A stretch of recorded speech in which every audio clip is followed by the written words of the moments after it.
Everyone, good morning. তো আমরা আজকে আবার বেরিয়ে পড়েছি। এখন কোনো ডেস্টিনেশন ঠিক তো ছিল না, কালকে যেরকম বললাম, কিন্তু আজকে সকালে ওর একটা বন্ধু আই থিঙ্ক অ্যামিটিতে পড়তো বা এরকম কিছু ব্যাপার, মানে ওর ল কলেজের না কোথাকার আমি সেটাও জানি না। সেই বন্ধু মানে বান্ধবী ওকে বলেছে যে দেখা করতে। তো আমি বললাম চলো তাহলে দেখাই করি। ও বললো শুধু দেখা করবো না, আমরা একটা ব্যাডমিন্টন কোর্টে যাব এবং সেখানে আমরা খেলবো। বললাম ওয়েল অ্যান্ড গুড, চলো তাহলে। আর আমি এই মুহূর্তে খেলবো না, কারণ আমার এই কিছুদিন আগেও হাই ডোজে অ্যান্টিবায়োটিক্স চলেছে। আমার ভীষণ শরীর খারাপ ছিল, আর আমি সত্যি চাই না আমি বাইরে এসে শরীর খারাপ আমার হয়ে যাক। আমার রিসেন্টলি আমি জানি না কেন আমার শরীর একদম ভালো যাচ্ছিল না, মানে যার জন্য আমি 2025টাকে চাইছিলাম যাতে তাড়াতাড়ি চলে যাক। কারণ আমার শরীর, আমার মা বাবা দিদি সবারই শরীরের উপর দিয়ে অনেক ধকল গেছে 25টায়। তো গেছে বাঁচা গেছে। আমি 26-এ পুরো ফিট হতে চাই। আমি এমনিতেও প্রচুর ওয়েট পুট অন করে ফেলেছি, আমার এমনিতে মেটাবলিক রেট খুব কম। তো সেই জন্য আমি ভেবেছি আমার নিজেকে ফিট রাখবো, নিজেকে হ্যাপি রাখবো, সেটাই আমার 2026-এর রেজলিউশন। কিন্তু এই মুহূর্তে যেহেতু এখনও উইকনেস আমার আছে, সেই জন্য আমি এখন খেলবো না। ইনি খেলবেন, ইনি খেলার জন্য একদম 100% রেডি। ব্যাঙ্গালোরে গিয়েও খেলেছিলাম লাস্ট টাইম সাগ্নিকদের সাথে। আমি যেখানেই যাই আমার কোনো না কোনো বন্ধু পেয়ে যাই, আর তাদের সাথে কিছু না কিছু প্ল্যান করে ফেলি। গাছিবৌলিতে এটা আছে ব্যাডমিন্টন কোর্টটা। তো এখানে বৌদি স্কুল সামনেই, এবং আমি দেখতে পাচ্ছি আজকে বৌদি স্কুলে রঙ্গোলি কম্পিটিশান আছে, আমাকে বলে গেছে। তো আমি বললাম আমি যাব, I love to do this things. তো বৌদি বলল তুমি অ্যালাউ হবে না। তো ঠিক আছে, কোনো ব্যাপার না, সেটা তো স্বাভাবিক ব্যাপার, অন্য স্কুলে আমাকে কেন নেবে। যাই হোক, ওরা হচ্ছে ওখানে আমি দেখতে পাচ্ছি। আর আমরা উবার বুক করেছি, উবার আসছে। উবার অটো নাকি?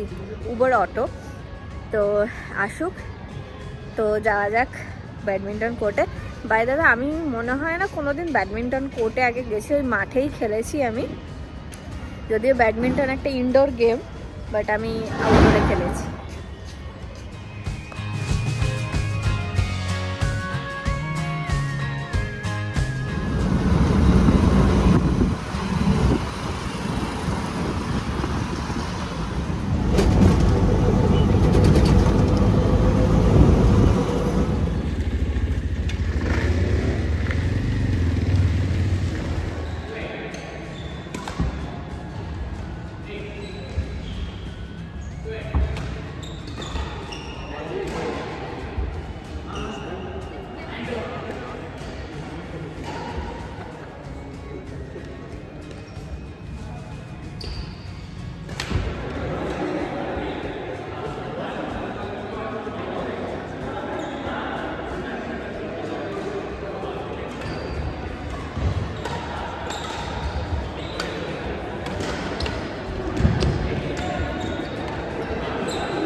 খেলবো না করে আমিও খেলে নিয়েছি একটুখানি, আর এখন আমরা বেরিয়েছি খেতে। কোথায় যাচ্ছি আমি জানি না কোথায় যাচ্ছি। ওই এখানে যে বন্ধুটা আছে আমার, ওই সব চুজ করলো, ওই উবের বুক করে দিল, যাচ্ছি হচ্ছে গিয়ে দেখাচ্ছি, ওর সাথে আপনাদের দেখা করাচ্ছি।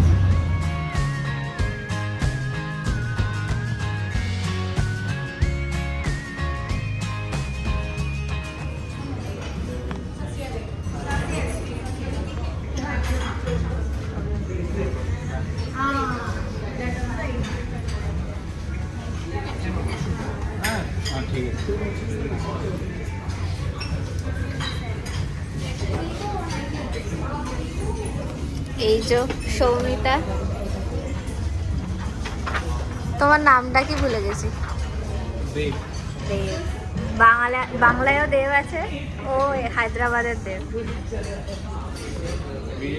কি খাবে? এই এত বড় লিস্ট চয়েস করতে হবে আমার।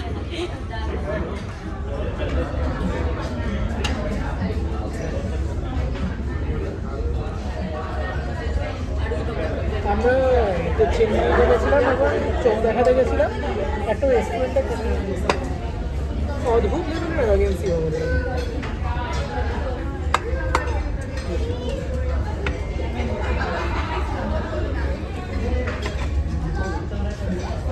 এই যে খাবার দেখছি শেষ করতে পারবো তো? ঠিক আছে কি বলে সবজি বেশি জানি খাবো তার থেকে সবজি বেশি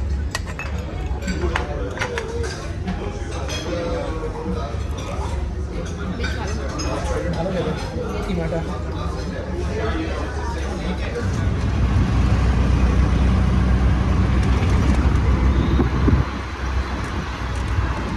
ঘোরাঘুরি করে খাওয়া দাওয়া কমপ্লিট করে নিয়েছিলাম আমরা ওই যেখানে দেখালাম।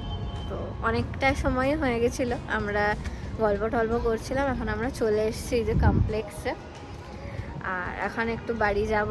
বৌদি আশা করি এসে গেছে নাকি, কটা বাজে দেখে আমি না, বৌদির আসতে আর একটু টাইম আছে। এখন 4:16 বাজে, মানে 4:15 মতো বাজে। বৌদি আসে 4:30টার সময়। বৌদি এলে দেখি বিকেলে একটু বেরোবো, ইচ্ছা আছে এখানে ফুচকা খাওয়ার। তেলেগু ফুচকা কীরকম হবে আমি কোনোদিন খাইনি। বৌদি বললো ভীষণ বাজে, কলকাতার ফুচকার কাছে ধারে কাছেও আসে না, বাট তবু আমি ট্রাই করবো, কারণ এটা আমি করে থাকি। আমি যে স্টেটেই যাই ওখানে ফুচকা খাই।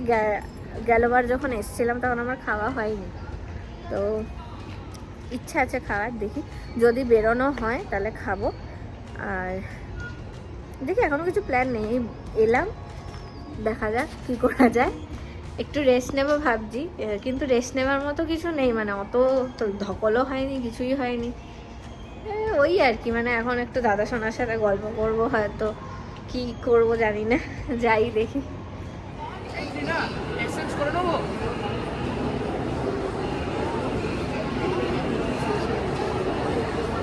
তো দুপুরবেলায় আমরা গিয়েছিলাম ঘরে, তারপরে আমরা একটু চাটা খেয়ে নিয়েছি, আর তারপর এসে গেছি আমরা হায়দ্রাবাদের ফেমাস মল সারাত সিটি মলে, যেটা বিশাল বড় একটা মল। এই যে আমার বৌদিকে এবারে আমরা মানে ভিডিওতে আনতেই পারিনি, বৌদি এত বিজি। এটা টিরা হচ্ছে, এটা অনেক ভালো মেকআপের, পারফিউম অ্যান্ড মেকআপের দোকান। তো মলটা ঘুরি, ভীষণ সুন্দর মলটা, চলুন আপনাদেরও দেখাই।